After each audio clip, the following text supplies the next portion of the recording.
in our civilization. They set out to destroy us. And Berlin Conference put the nail on that coffin. So they gave Djibouti the same sovereignty as the United States. They gave Burundi the same sovereignty as China. They gave Togo. You see, the EU realizes individual little countries, they can't survive on the world stage. So they come together as the European Union. Now picture this now. So they cut up this Africa into the tiny little countries, small economies that could never survive on their own, but gave them the same sovereignty as the big boys. So that way, when the little bitty countries go to the world stage for the purposes of development and discussing trade, they're wannabe boxers who are being thrown into the heavyweight boxing ring every day. How do you put China in the same boxing ring with Eswatini? Eswatini has 1.2 million people. China has 1.4 billion people. And you put them on the same stage and say, go at it, negotiate. Are you with me? Yes. This is insanity of the highest order. How have we allowed this carnage to go on? When Eswatini is thrown in the same boxing ring with China and Eswatini collapses before Eswatini even gets on the stage, the world says, well, Eswatini, what's wrong with you? Why can't you take care of your people? Well, China came in and said, Eswatini, give me all your gold or else. And if Eswatini does not agree, they just go on next door to Lesotho and give Lesotho an extra $1. And if Lesotho doesn't take it, they just jump on to Togo, Central African Republic. It was all by design. 1884. They did something else in addition to chopping us up. They also set out to make the African believe that everything African was bad and undesirable, and everything Western, particularly French and British, was more desirable. We call that the legacy of colonization. Prior to that, they had started long working on the slaves. Make them think everything about them, forget anything about Africa. Where you come from is a horrible place, diseased and dying people, constantly at war with themselves, uncivilized. Cut out any communications with them. You need to just know what we tell you. And we call that the legacy of slavery. So that's where you look at where we are today. 135 years later, a system that was put in place to see to it that Africa and her children are forever defeated, that Africa is forever exploited, remains in place today, alive and well. And we sit here and we ask ourselves, why isn't Africa moving forward? Why does Africa continue to be taken advantage of?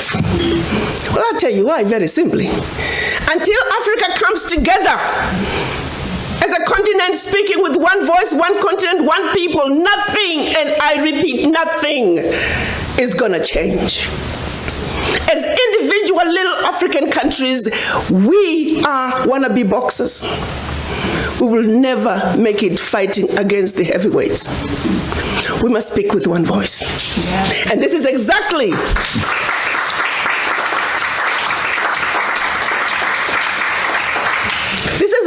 what our Pan-African leaders wanted to see happen in 1963 when they came together in Addis Ababa, Ethiopia. They clearly stated that Africa for the Africans at home and abroad, and that African Union was now.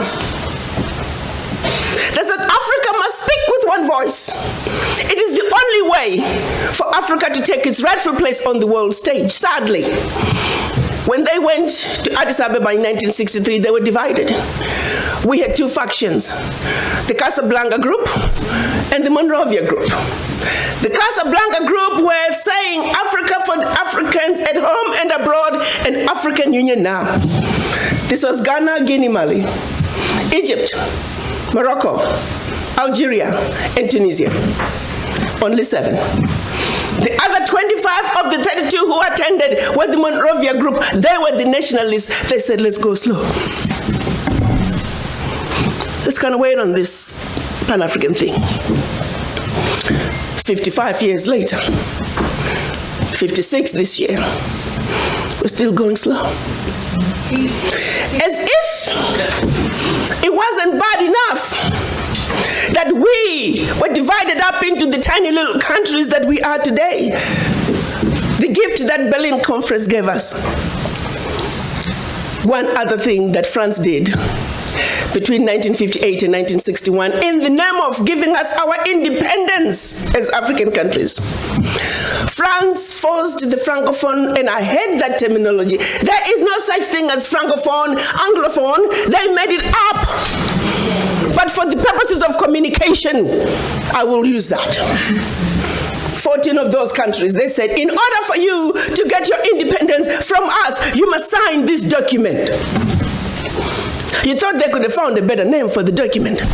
The document was called the Pact for the Continuation. I repeat, the Pact for the Continuation of Colonization. We are talking about giving you independence, but sign this pact for the continuation of colonization in a different format. And I'm going to highlight some of those issues that they said you must agree to if you are going to be independent. Hello.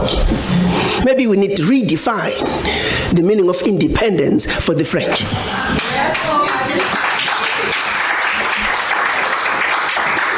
First, France said, you see, you monkeys, you don't know how to manage your money. We're going to demand that you deposit 85% of your bank reserves with the French Minister of Finance. Under the French Central Bank, under the control of the French Minister of Finance. France is then going to take your 85% bank deposits from each and every one of you. Deposit those funds in the French stock market under the French name. And you may or may not know the returns. Today, as we speak, the latest figures are saying for every 14 billion that France invests in the stock market from Africa, they are realizing upwards of 300 billion in return. Every year, year in, year out, because of these deposits from the African countries, France is taking out of Africa over $500 billion. Now figure it out. For every 14 billion, the returns on the investment are over 300 billion, and they are taking over 500 billion. So in actuality, France is taking out of Africa trillions of dollars year in and year out. From us poor people, Africans. Back to the pact. So should you want to access some of your money that you have deposited with France, you have to submit your country's financial returns. And if approved, you get to get it as a loan. You can only access up to 20% of your money year in, year out as a loan at commercial interest rates. Your own money.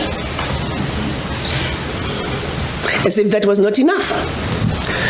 They said all your minerals discovered, yet to be discovered, all your oil discovered, yet to be discovered. France and French companies have the first right of refusal. If there's anything left over that the French companies do not want, your people might have. To this day. They said you will only use the currency that we created for you because you're special Africans. We call it the CFA. There was the Central African CFA and the Western African CFA, same animal. And that France is the only one that can print it for you. 1958. Fast forward. They're still printing it for us.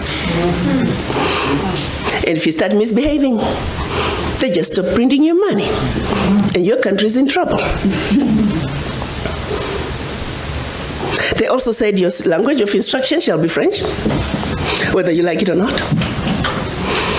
That France will have military presence in your country, that your military can only be trained by France, that you can only buy military equipment from France, that you cannot have any military alliance with your neighbor, and that in the event of war, your allegiance is only to France.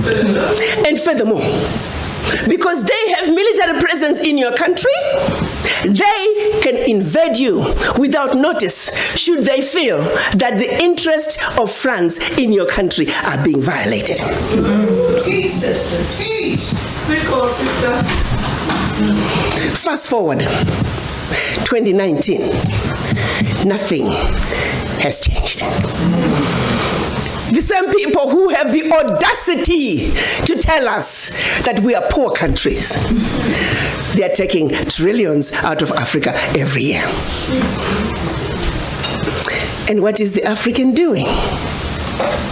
Like an obedient, programmed black man, we just give in.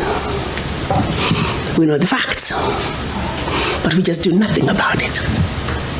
Now, you have to say some of the fears are real, because the France that has sold you inferior equipment to theirs, France that has trained your military to be inferior to their military, they are now in your country. They can invade you. They have the permission to do so. They can destabilize you. And then one might say, why is it that African leaders haven't done anything about this deplorable situation? Well, let me tell you, my brother and sister, they have tried. Documented to this day, 22 coups where leaders were assassinated. France had something to do with it. The first 7, when they decided they were pulling out of the CFA and that they're going to print their own money, they were assassinated. Every time an African leader has tried to do what's best for their country, they were assassinated. Majority of them aided by France. It's a known fact. And then others, they were just mercenaries who felt that when there was a natural resource discovered in one country, they wanted to create a coup. So while the country is thrown into a civil war, they're siphoning the natural resource. We know of one particular story that had we not known about it, it would have been, oh, there we go again, the Africans. In about 25 years ago, a group of young, rich white kids were having fun in Cape Town. They found out that there was oil in Equatorial Guinea that had just been discovered, and they wanted it. So they set out a plan to have a coup in Equatorial Guinea. So while the Guineans are busy fighting a civil war, they will be siphoning the oil. But they made one mistake. There were 2 planes. One was to leave South Africa, stop in Zimbabwe, pick up more ammunition on their way to hunt in Equatorial Guinea. Another plane was taking off in the Caribbean that had this puppet diaspora who was supposed to be the next president. Mugabe wondered why such young people needed such powerful ammunition to go hunt in Equatorial Guinea. In doing his research further, he found out that this was a coup in the making. He allowed them to land in Zimbabwe. They loaded their plane, and just before takeoff, they were all arrested. The ringleader of that group was none other than the son of the former Prime Minister of the United Kingdom, Margaret Thatcher. She had to fly to Zimbabwe and paid handsomely to get her son out. The last one of those prisoners left Zimbabwe about 6-7 years ago. Had these young people succeeded, it would have been another coup. There you go, the Africans again. Such, my brothers and sisters, is the story of your Africa. They don't do coups anymore. They simply create instability. So when you hear of an instability in an African country, ask yourself, what is really going on? Because what they are telling you is really going on is just a shiny object. The real issue is over here. And you need to stop before you start being used as an instrument of your own self-destruction.